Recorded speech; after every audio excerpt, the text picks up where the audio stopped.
अस्सलाम वालेकुम 10th class. उम्मीद है आप सब लोग खैरियत से होंगे और लास्ट लेसन्स आप लोगों ने अच्छे तरीके से याद भी कर लिए होंगे, रिवाइज़ कर लिए होंगे। और लास्ट चैप्टर हमारा जो था वो होम्योस्टेसिस के बारे में था और उसमें हमने अपना एक सिस्टम पढ़ा जिसमें हमने पढ़ा कि वो यूरिनरी सिस्टम हमारा कैसे काम करता है। अभी हम जो नेक्स्ट चैप्टर, वो दोनों चैप्टर्स आप लोगों के थोड़े छोटे चैप्टर्स थे और जल्द ही कवर होने वाले थे। आज हम जो चैप्टर स्टार्ट कर रहे हैं वो कोऑर्डिनेशन एंड कंट्रोल है। चैप्टर 12 है हमारा कोऑर्डिनेशन एंड कंट्रोल। इसमें इस चैप्टर में अब ये जो चैप्टर्स आगे स्टार्ट हो रहे हैं थोड़े से अब लेंथी आएंगे और थोड़े से ज़्यादा आप लोगों की तवज्जो जो होगी इसके लिए चाहिए होगी। हम जानते हैं कि कोऑर्डिनेशन एंड कंट्रोल, अगर हम चैप्टर का नाम से ही उसको देखें तो हर चीज़ का कोई ना कोई कंट्रोल होता है। हर चीज़ को कोई ना कोई एक ऐसी चीज़ होती है, एलिमेंट होता है जो कंट्रोल कर रहा होता है दूसरे को। हमारे टिश्यू हैं, बॉडी ऑर्गन्स हैं, ये सारे मल्टी सेलुलर ऑर्गेनिजम्स में के अंदर जो मौजूद हैं सारी चीज़ें, टिश्यू सेल्स, ये सारे अलग अलग काम नहीं करते, ये सारे एक दूसरे के साथ मिलकर काम करते हैं और उनको जब वो काम करते हैं एक्टिविटीज़ एक दूसरे के साथ मुंसलिक हो जाती हैं और ये सारी जो कोऑर्डिनेशन उनकी आपस में मिलती है एक काम करने के लिए, सेल्स का, टिश्यूज़ का आपस में एक दूसरे के साथ कोऑर्डिनेट करना, और फिर ये कोऑर्डिनेशन इन ऑर्गेनिज़म को इस काबिल बनाती है कि वो इर्द गिर्द की दुनिया में जो कुछ हो रहा है उसको रिस्पॉन्ड कर सके। हम अगर अपने देखें अपने इन्वायरमेंट में, हमें इर्द गिर्द आपकी बहुत एग्जांपल्स आपको नज़र आ जाएंगी। जैसे हम लिख रहे हैं, हमारे लिखने के दौरान क्या सिर्फ हमारे हाथ काम कर रहे हैं? मेरी अगर ये फिंगर्स हैं, मैंने उनको ये पकड़ा, पॉइंटर पकड़ा है, बोर्ड मार्कर पकड़ा है, मैं बोर्ड पर राइटिंग कर रही हूँ, सिर्फ इतना ही इन्वॉल्व होगा? क्या सिर्फ इसका हाथ का ताल्लुक़ लिखने से है, लेकिन इसके साथ साथ और कौन कौन सी चीज़ें हैं जो इन्वॉल्व हो रही हैं, जो कोऑर्डिनेट कर रही हैं? मैं लिख रही हूँ, मेरा फिंगर्स तो हो गई, बोर्ड मार्कर मैंने ग्रिप पकड़ी हुई है, ये भी कंट्रोल है, ठीक है। उसके बाद फिर मेरी आईज़ देख रही हैं इसको, ये भी मेरा उसके साथ एक एक्शन बन रहा है। मेरी सोच जो मैं लिख रही हूँ वो भी उसके साथ इन्वॉल्व हो रही है और लिखने के साथ साथ मैं बोल रही हूँ तो मेरी स्पीच भी साथ में इन्वॉल्व हो गई है। तो ये मुख्तलिफ़ चीज़ें जो आपस में एक दूसरे के साथ कोऑर्डिनेट कर रही हैं, रवाबित में हैं, ये सारी की सारी, इन सब को कंट्रोल कौन कर रहा है? क्वेश्चन आप इसको समझें और अपने जहन में इसका एक आंसर तलाश करें। फिर उसके बाद अगर एक और एग्जांपल देखें, एक बॉल गिरी है दूर, आप उसको पकड़ने के लिए भाग रहे हैं। आप जब भागे हैं, आपकी कौन कौन सी मूवमेंट जो है वो आपको आपस में कोऑर्डिनेशन कर रही है? आप जब भाग रहे हैं, आपके बाजू भी हरकत में हैं, आपकी टांगें भी हरकत में हैं, आप किस स्पीड से भाग रहे हैं? बॉल को पकड़ने के लिए यहाँ से किस तरीके से भागेंगे कि बॉल कहाँ तक जा रही है, कितनी स्पीड लिमिट रखेंगे और एग्जैक्ट वहाँ जाकर आप बॉल को जहाँ तक गई है उसको पकड़ने के लिए रुक जाएंगे, बॉल को पकड़ेंगे। ये सारी के अंदर आपके मसल्स, आपका ब्रेन का कंट्रोल कि आपने कितनी स्पीड से भागना है, कौन कौन से आपके जो हैं वो आपकी हैंड मूवमेंट, बाजुओं की मूवमेंट, फिर आपकी लेग्स की मूवमेंट रनिंग में, और ये तो हो गई सारी सीधी एक बात है कि बॉल को पकड़ा। इसके साथ साथ क्या चीज़ें इन्वॉल्व हुई? आपके नर्वस सिस्टम ने ये सारी चीज़ों को कंट्रोल किसने किया? आप एक लिमिट तक भागे, आप हो सकता है बॉल से आगे निकल जाते हैं, लेकिन आप एग्जैक्ट बॉल तक पहुँचे, बॉल को पकड़ लिया, ठीक। क्या इसमें सिर्फ यही चीज़ें इन्वॉल्व हुई? आपका इस भागने के दौरान आपको कोई और चीज़ें फील हुई? जैसे आपका सांस फूल गया, हार्ट बीट तेज़ हो गई, ब्रीथिंग रेट तेज़ हो गया, और आपकी वो जो सेंस थी देखने की कहाँ तक गई, भागने की, और ये जो सारे कोऑर्डिनेशन सिस्टम्स थे, ये आपके जो ऐसे बाकी सिस्टम्स थे, हार्ट रेट था, ब्रीथिंग रेट था, ये सारे इन्वॉल्व हुए। ये सब का सब आपस में कोऑर्डिनेशन, इनके दरमियान कोऑर्डिनेशन थी। इस सारी कोऑर्डिनेशन को कंट्रोल कौन कर रहा है? हमारे इर्द गिर्द जो कुछ हो रहा है, लाइफ एक्टिविटीज़ हो रही हैं, उनकी कोऑर्डिनेशन आपस में, उनका कंट्रोल किस तरीके से हो रहा है, कौन है जो इसको कंट्रोल कर रहा है। तो इन सारी चीज़ों को आज हमने डिस्कस करने के लिए जो स्टार्ट किया है चैप्टर, वो है कोऑर्डिनेशन एंड कंट्रोल। और मेन इन सारी चीज़ों को कंट्रोल कौन करता है, हमारी बॉडी को कंट्रोल कौन करता है, वो है हमारा नर्वस सिस्टम। इस चैप्टर में हमारे मेजर कॉन्सेप्ट्स कौन कौन से हैं? हम इसमें कोऑर्डिनेशन के टाइप्स पढ़ेंगे, ह्यूमन नर्वस सिस्टम पढ़ेंगे, रिसेप्टर्स पढ़ेंगे ह्यूमन के अंदर कौन कौन से हैं, एंडोक्राइन सिस्टम के बारे में पढ़ेंगे और फिर नर्वस डिसऑर्डर भी पढ़ेंगे। सो कोऑर्डिनेशन क्या होगी? कोऑर्डिनेशन है enable organisms to respond to happening in the world around it. Coordination इस काबिल बनाती है ऑर्गेनिज्म को कि इन्वायरमेंट में जो कुछ हो रहा है उसके ऊपर रिस्पॉन्स कर सकें, रिस्पॉन्ड कर सकें। एग्जाम्पल में आप इसकी ये एक तो हैंड राइटिंग वाली एक मिसाल भी दे सकते हैं और साथ में आप इसकी जो कोऑर्डिनेशन की जो भी बॉय रन वाली एग्जाम्पल है कि एक लड़का बॉल को लेने के लिए भागता है, ये भी आप इसके एग्जाम्पल को अच्छे तरीके से रीड कर सकते हैं। सारी की सारी चीज़ें जो कोऑर्डिनेट हो रही हैं। अभी नेक्स्ट इसके टर्म में हम क्या पढ़ेंगे? Types of coordination. कोऑर्डिनेशन क्या है? ऐसे ये रवाबित में आ गया कि जो चीज़ें इर्द गिर्द हो रही हैं उसको जो रिस्पॉन्ड करने के लिए ये इंसान इस काबिल बनाती है ऑर्गेनिज्म को कि जो कुछ दुनिया में हो रहा है, वर्ल्ड में हो रहा है, उसको रिस्पॉन्ड कर सकें। टाइप्स कौन सी हैं? टाइप्स में आती हैं, एक नर्वस कोऑर्डिनेशन आती है और एक केमिकल कोऑर्डिनेशन आती है। इस कोऑर्डिनेशन को कंट्रोल कौन कर रहा है? हमारा नर्वस सिस्टम। और नर्वस सिस्टम हमारा किन चीज़ों पर मुश्तमिल है? Brain and spinal cord.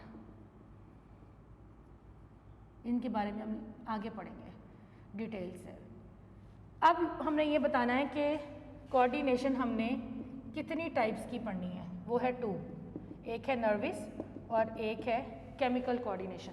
Nervous coordination में वही हमने नर्वस सिस्टम के बारे में पढ़ना है और केमिकल कोऑर्डिनेशन में हमने केमिकल्स की कोऑर्डिनेशन पढ़नी है। वो कोऑर्डिनेशन जो केमिकल्स के थ्रू होती है, और ये होती कैसे? ये एंडोक्राइन, ये किससे हुई है?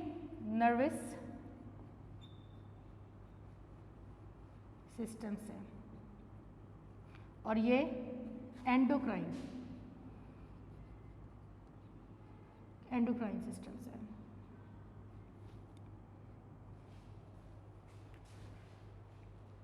Nervous coordination brought about by nervous system and chemical coordination brought about by endocrine system. अब एनिमल्स में दोनों किस्म की कोऑर्डिनेशन होगी। एनिमल्स में नर्वस भी होगी और एनिमल में केमिकल कोऑर्डिनेशन भी होगी, दोनों टाइप की। और नर्वस कोऑर्डिनेशन कौन करेगा? Brain and spinal cord. और केमिकल कोऑर्डिनेशन कौन करेगा? Endocrine system. अब एंडोक्राइन सिस्टम में क्या चीज़ें शामिल होंगी? हमारे ग्लैंड्स होंगे, जैसे पेंक्रियाज है, पिट्यूटरी ग्लैंड है या थायराइड ग्लैंड है। फिर उसके बाद हमारे पास आगे नेक्स्ट आ जाते हैं पैरथ हार्मोन। ये सारी जो हार्मोनल सिस्टम होगा, सारे का सारा एंडोक्राइन सिस्टम एक्चुअली क्या है कि हार्मोनल सिस्टम बेस होते हैं। ये सारे के सारे उसमें आएंगे, ये भी हम नेक्स्ट आगे डिस्कस करेंगे डिटेल के साथ। और जो प्लांट्स होते हैं इनमें सिर्फ केमिकल कोऑर्डिनेशन होती है, इनमें नर्वस कोऑर्डिनेशन का कॉन्सेप्ट नहीं है, सिर्फ केमिकल कोऑर्डिनेशन होगी। इसके अलावा जो यूनिसेलुलर ऑर्गेनिजम्स हैं उनमें भी केमिकल कोऑर्डिनेशन ही मौजूद होती है। अच्छा, अब इसमें आपको ये जो क्वेश्चन है ये टाइप्स ऑफ कोऑर्डिनेशन वाला है, इसमें आपको पूछा जा सकता है, डिफरेंस पूछा जा सकता है, differentiate between nervous coordination and chemical coordination. तो इसमें सबसे पहले तो है जो है आप बताएंगे कि नर्वस कोऑर्डिनेशन जो है it occurs through the electric signals और नर्व इम्पल्स, और केमिकल कोऑर्डिनेशन जो है वो इट अकर्स थ्रू हार्मोन्स। और नंबर 2 हो जाएगा कि जो नर्वस कोऑर्डिनेशन है it shows immediate and faster effect, ये तेज़ी से और जल्द होने वाला अमल है जो नर्वस कोऑर्डिनेशन का है। जो केमिकल कोऑर्डिनेशन है it shows delayed and slow effect, कि वो देर से होती है और उसका इफेक्ट भी स्लो होता है। ये बातें हम लोगों ने ये डिफ्रेंशिएट में इसकी बतानी है।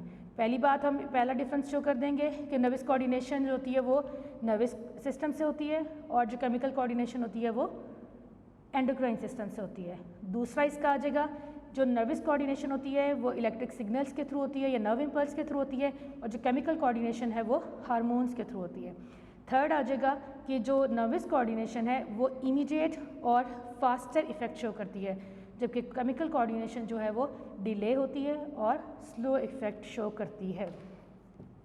नेक्स्ट ये कोऑर्डिनेटेड एक्शंस हैं वो किस तरीके से, कौन कौन से स्टेप्स हैं इसके अंदर इन्वॉल्व होते हैं, कि किसी भी चीज़ की हम कहते हैं कि हमारे कौन कौन से पार्ट्स हैं जो इन्वॉल्व होते हैं किसी भी कोऑर्डिनेशन में। उसमें कह रहे हैं कि जो कोऑर्डिनेटेड एक्शन होता है किसी भी टाइप का वो 5 कंपोनेंट्स होते हैं उसके अंदर।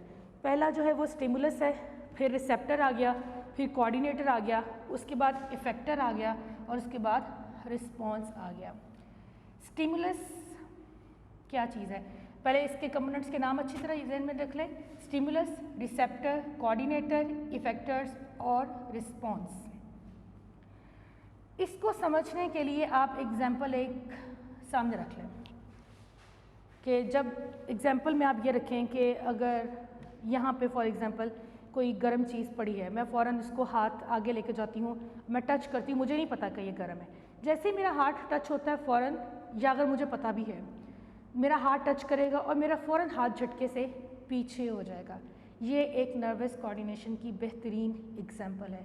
इसको सामने रखते हुए अब आपने ये सारे स्टेप्स को पे गौर करना है, यानी कि यहाँ पे कोई चीज़ गर्म थी या कुछ चुभने वाली थी या कोई बहुत ठंडी पड़ी थी, आपने जैसे ही हाथ उसको टच लगाया फ़ौरन आपका हाथ वहाँ से हट लगते साथ ही वापस गया कि ये आपकी बॉडी जो है वो उसको एक्सेप्ट नहीं कर रही, बहुत गर्म है या कोई बहुत नुकीली चीज़ है जो कि आपको तकलीफ़ दे रही है, और फ़ौरन आपने हाथ पीछे खींच लिया।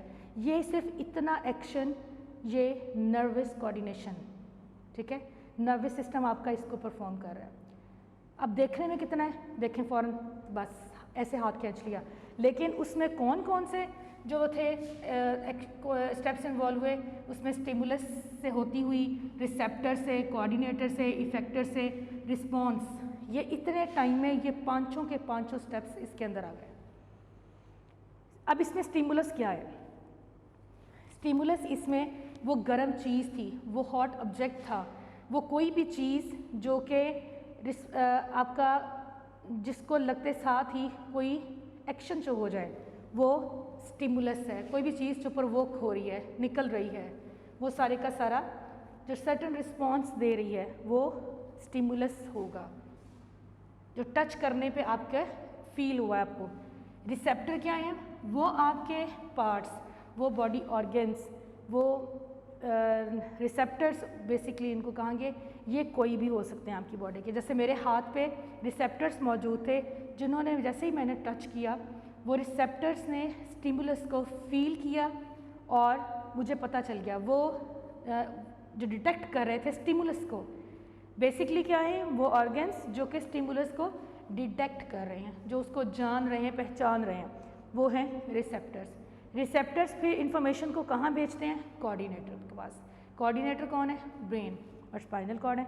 ब्रेन के पास मैसेज चला गया, ब्रेन ने फ़ौरन मैसेज को रिसीव किया और बताया, मैसेज कन्वे किया इफेक्टर्स को कि वहाँ पे हॉट ऑब्जेक्ट है, फ़ौरन से हाथ खींच लिया जाए।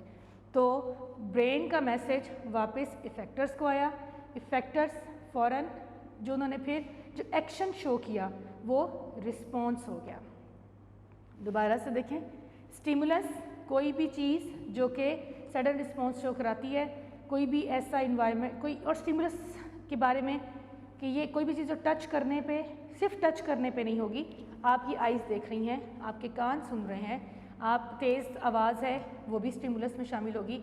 अगर वो बेहंगम आवाज़ है, बहुत तेज़ मौसीकी है या बहुत स्लो वॉइस है, आप डिटेक्ट किस तरीके से कर रहे हैं।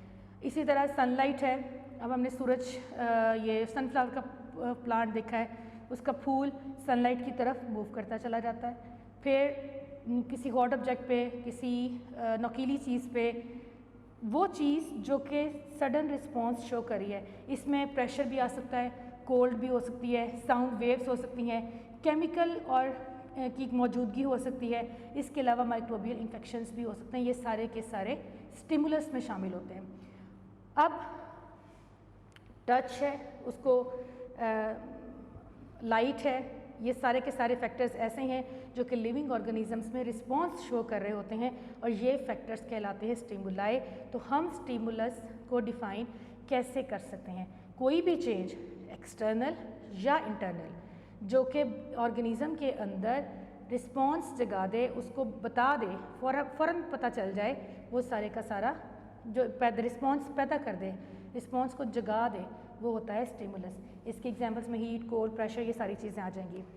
फिर रिसेप्टर जो कि स्टिमुलस को एक्सेप्ट कर रहे हैं, उसको ले रहे हैं, उसको फील कर रहे हैं।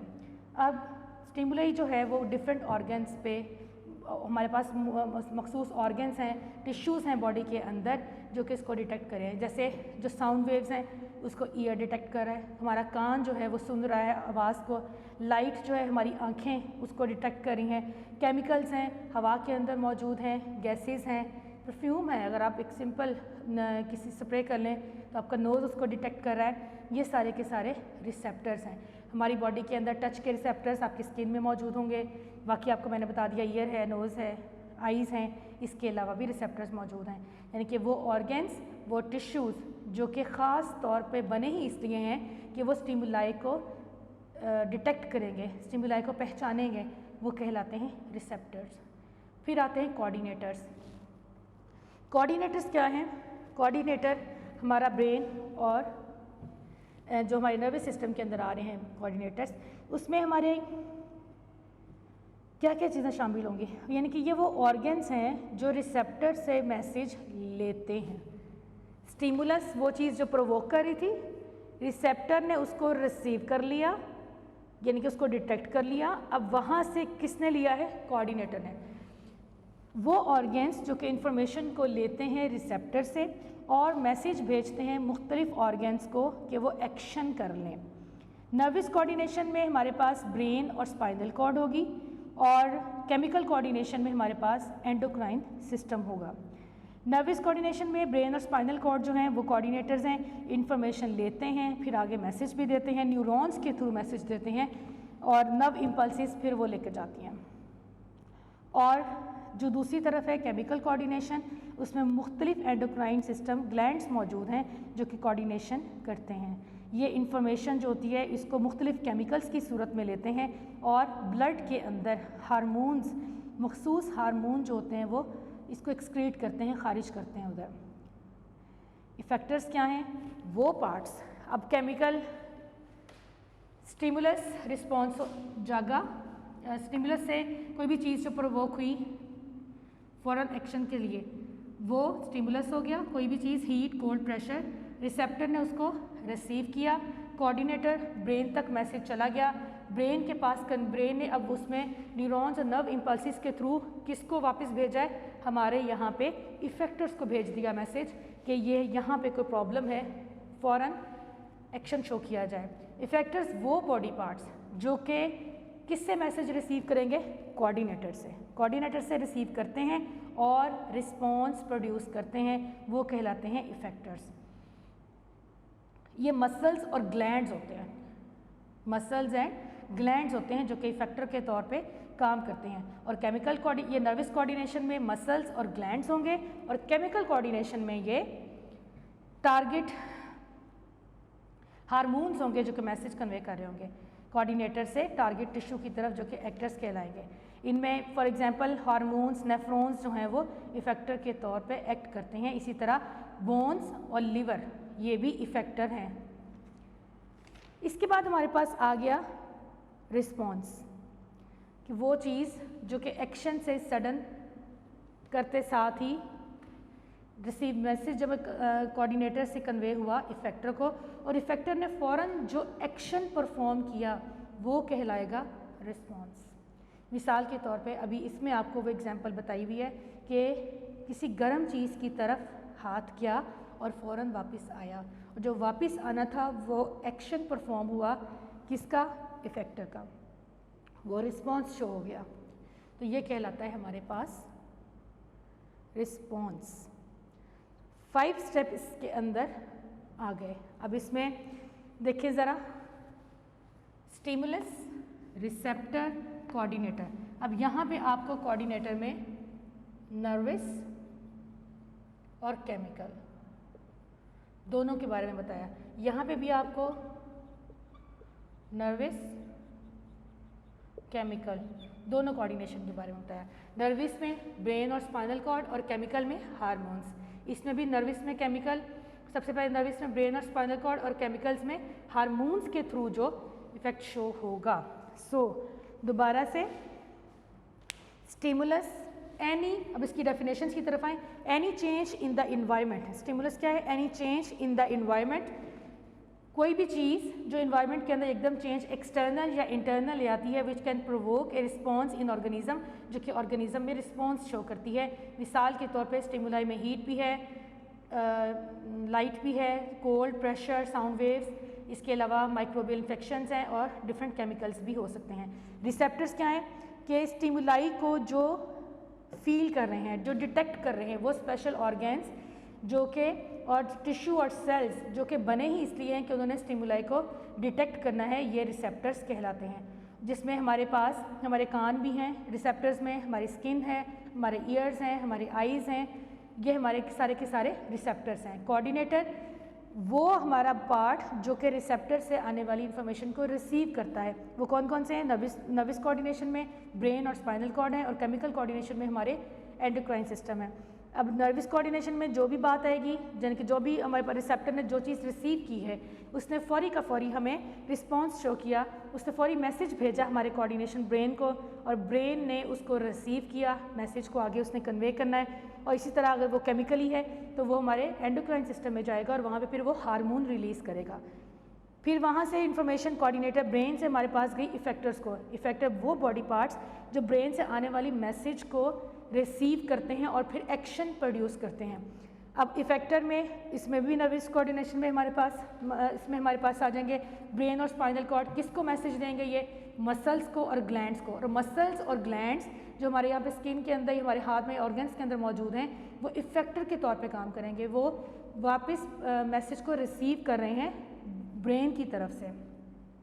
और उसके बाद फिर, और इसमें फिर आपको फिर उसमें बताया गया है कि नर्वस कोऑर्डिनेशन में आपके जो हैं वो मसल्स और ग्लैंड्स, और जो आपकी केमिकल कोऑर्डिनेशन है इसको हमारे पास नेफ्रॉन्स हैं और डिफरेंट हार्मोन्स हैं, नेफ्रॉन्स हैं, ये भी इफेक्टर के तौर पे एक्ट करते हैं, और बोन्स हैं, लीवर्स हैं, ये भी इफेक्टर के तौर पे एक्ट करते हैं। और रिस्पॉन्स क्या है? जब मैसेज मिल गया, जो एक्शन इफेक्टर प्रोड्यूस, एक्शन जो इफेक्टर करेगा वो रिस्पॉन्स कहलाएगा।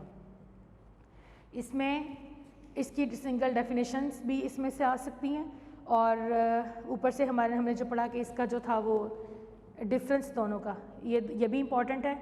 और उधर से सिंगल डेफिनेशंस आ सकती हैं आपको, स्टिमुलस क्या है, रिसेप्टर क्या है, कोऑर्डिनेटर के बारे में बताइए, या रिस्पॉन्स क्या है, ये सारी चीज़ें इसमें आ सकती हैं।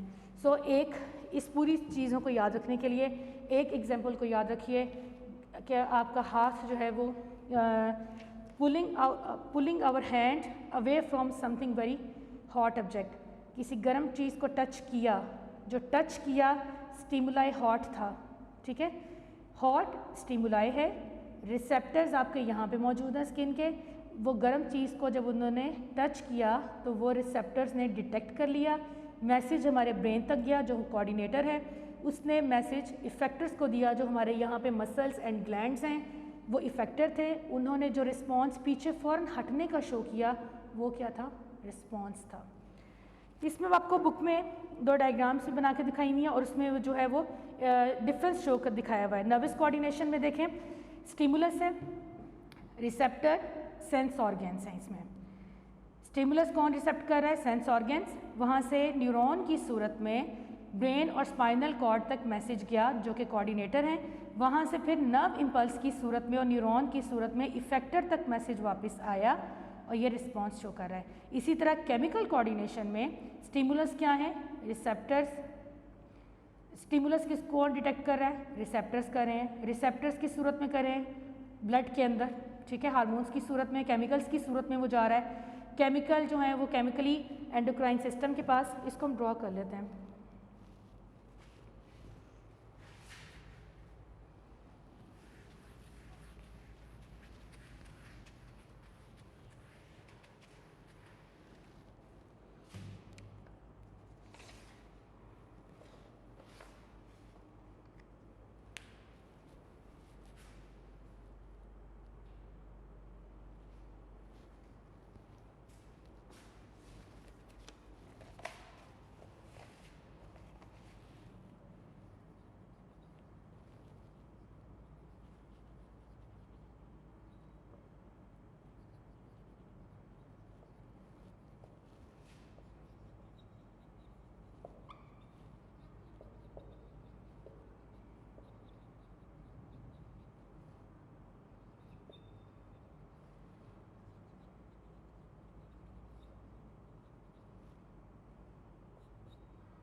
इसमें देखें हमारे पास सबसे पहले केमिकल कोऑर्डिनेशन के स्टिमुलस है। स्टिमुलस कोई भी हीट, कोई भी कोल्ड प्रेशर, कुछ भी हो सकता है। वो रिसेप्टर्स ने किया, रिसेप्टर ने रिसीव किया। रिसेप्टर्स कौन से? हमारे पास सेंस ऑर्गन्स हैं। यहाँ से न्यूरॉन की सूरत में जो मैसेज था वो ब्रेन और स्पाइनल कॉर्ड तक पहुँचा। ब्रेन, ये हमारे पास कोऑर्डिनेटर हैं, ब्रेन और स्पाइनल कॉर्ड। ब्रेन से की तरफ से मैसेज जो था वो हमारे पास इफेक्टर की तरफ आया, और किस सूरत में आया? ये नर्व इम्पल्स की सूरत में मैसेज जो था वो ब्रेन और स्पाइनल कॉर्ड से इफेक्टर की तरफ आया। इफेक्टर्स कौन से हैं? मसल्स हैं और ग्लैंड्स हैं, और जब फिर उन्होंने एक्शन शो किया वो रिस्पॉन्स हो गया।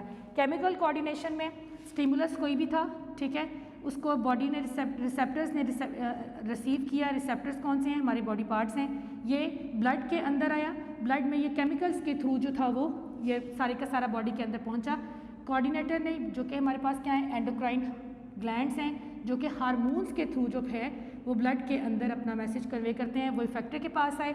इफेक्टर कौन थे? बोन है, लिवर हो सकता है, और वो फिर रिस्पॉन्स इसके अंदर शो कर गया। और इस तरीके से जो दोनों हैं, ये दोनों डायग्राम्स आप जब बनाएंगे, और इसको बनाना भी है और इसको अच्छे तरीके से लर्न भी करना है। उम्मीद है आपको लेक्चर समझ में आ गया होगा। Thank you.